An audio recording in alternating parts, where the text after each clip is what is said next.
What's going on? Welcome to your first Badass Debrief. I'm so stinking excited. Yes, very animated today because this is the solo follow-up episode where not bake down, but we break down the big truths from our latest episode. And we turn those truths into bold, unapologetic action. So let me ask you a gut check question. Have you ever felt like the room you were trying to lead in wasn't built for you?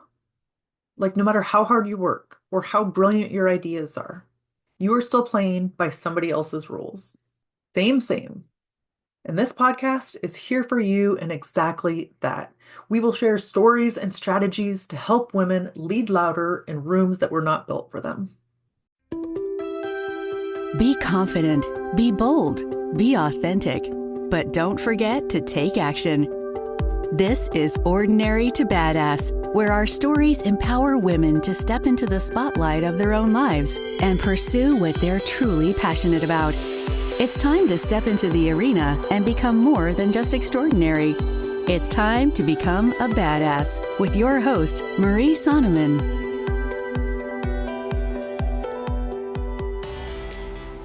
Last episode, Keisha Winter said something that hit like a truth bomb. She said, "You don't have to change who you are to be successful. You just have to embrace your authentic self, leverage those differences as differentiators." Whew, that's not a quote. That's a challenge, my friend.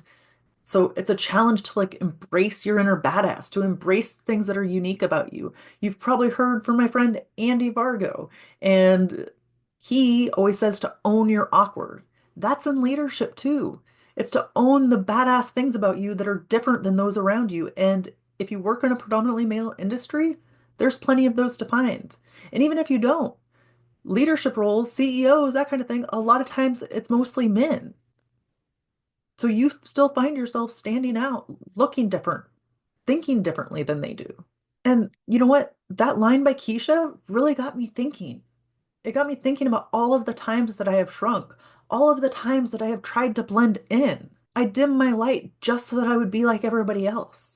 When I first got into law enforcement, I looked at all my coworkers, and yes, they were mostly men, but I would compare myself and my abilities to theirs.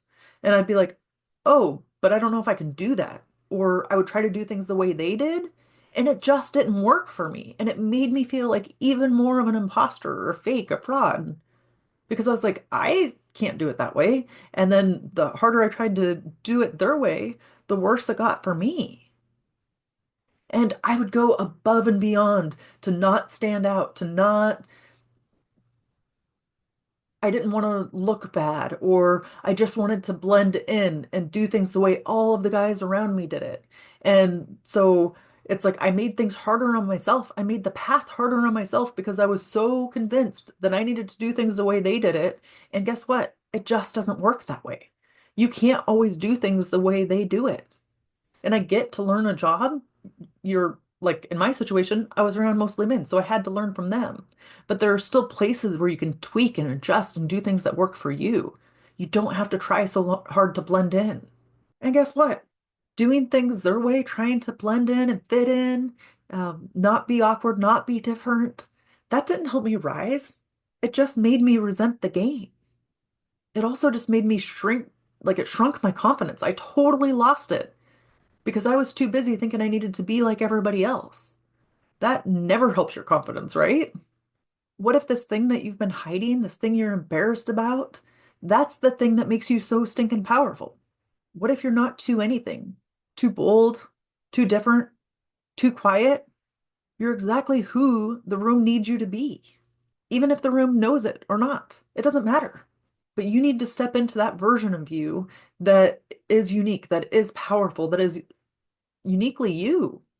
And that's the shift that Keisha Winter was talking about. That's how you build your own damn table. You build your own damn seat at the table and welcome other people to it.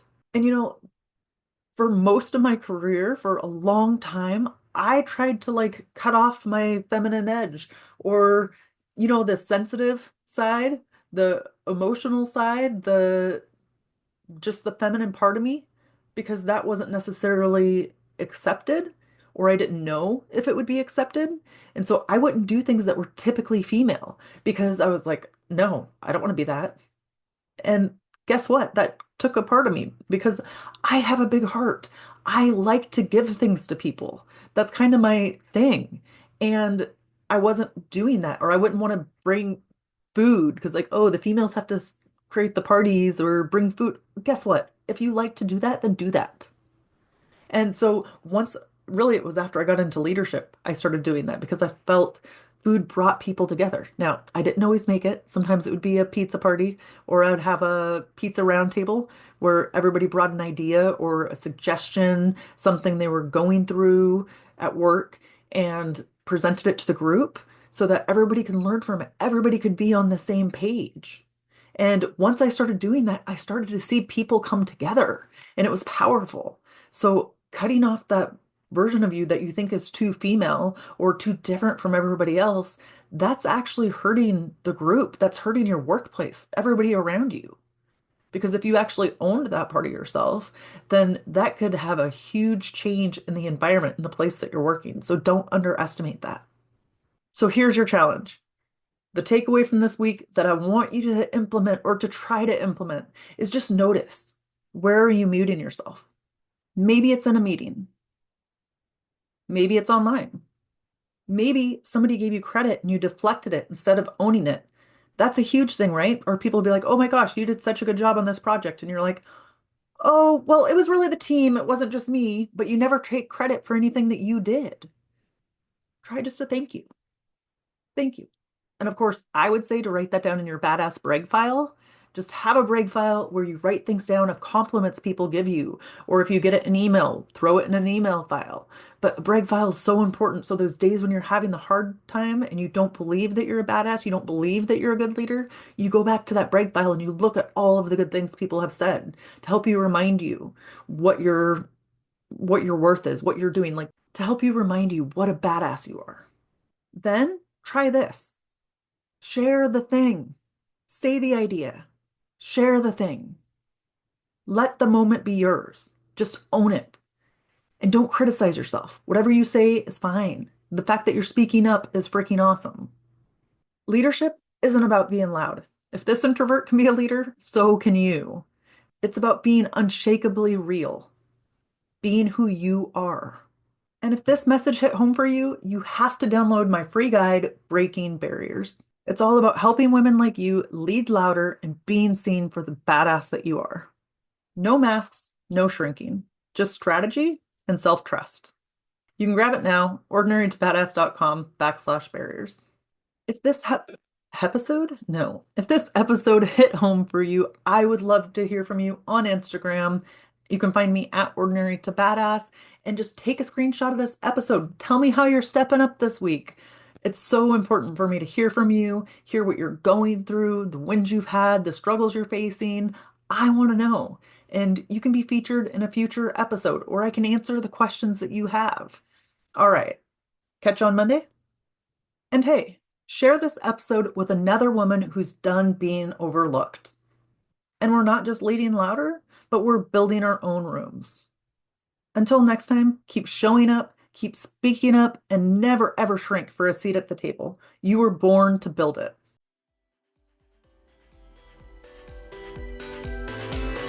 Now that you've listened to this episode of Ordinary to Badass, we want to hear from you. Go to our website, ordinarytobadass.com/podcast, and submit your own experience on how you took your life from ordinary to badass and get the chance to be on a future spotlight episode of the show. That's ordinarytobadass.com/podcast. While you're waiting for the next episode of the show, wipe off the sweat, dust off the dirt, and get back in the arena.